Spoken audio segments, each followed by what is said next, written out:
folks, Scott here again at Scioto Hills with our weekly update. This is week number 10, hard to believe. I'm standing under the pool pavilion because we are soon anticipating the opening of our swimming pool for the summer. It kind of helps us remember that old saying that there's light at the end of the tunnel.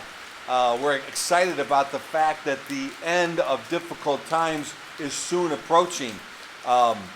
The saying was popularized back during the Depression, where people were struggling so much, but they were encouraged and had hope that someday these difficult times were going to go away.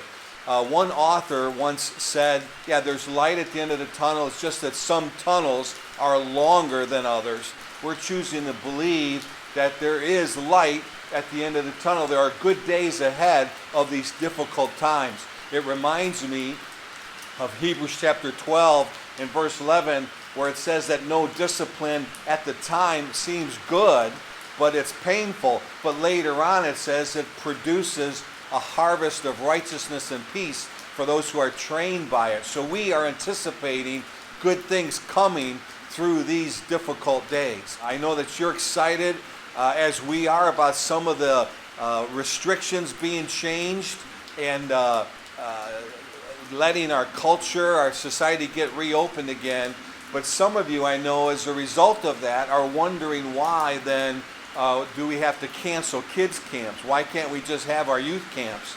And let me just say a few things about that. First of all, there's a big difference between opening a campground or a day camp and what we try to do with overnight week-long camps. It's just totally different.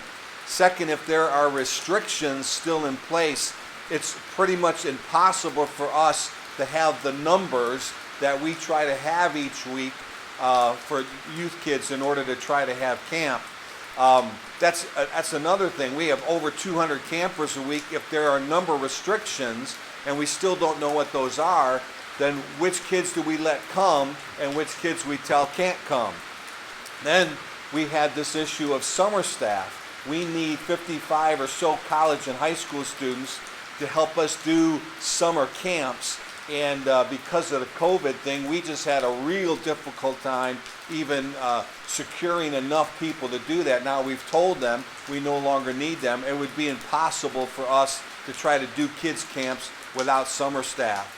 And then finally, just this idea, because we are blessed with some facilities that allow us to have families here, we knew that we had an option for this summer for people to still come to camp, get a camp experience, and that we could still open our doors, if you will, but we would have to do something different other than just having a camp full of children here.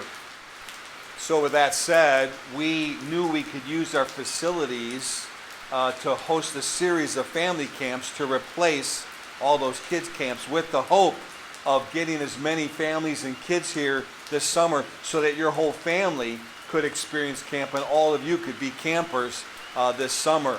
We are excited to offer 6 different family camp options here, and some of them are going to be 4-day, 3-night.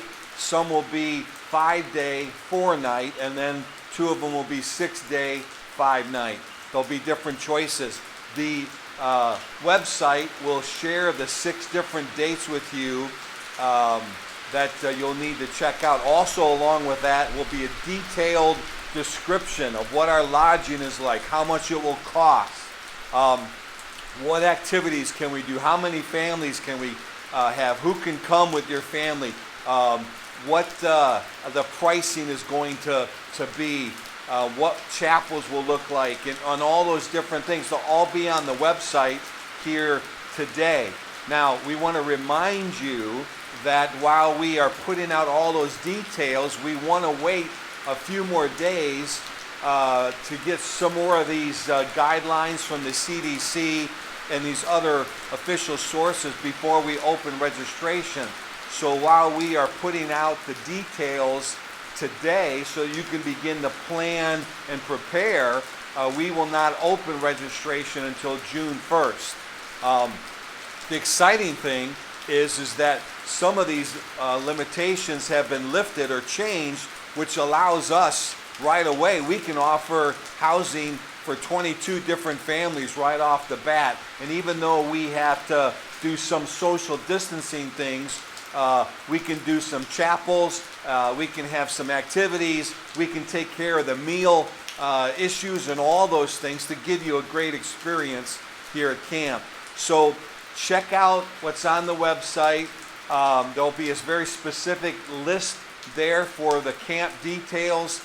Then you'll be able to look at all the different housing options, what it will cost your family, and then to remember then to go ahead and begin registering June 1st for the 6 different options that we'll offer this summer.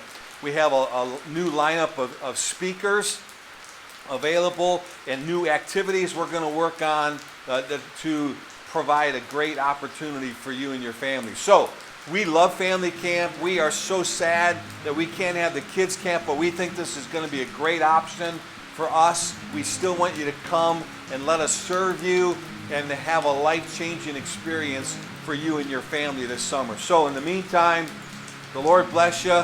Stay safe. We love you. We look forward to the summer to see what God's going to do here in our hills. See you later.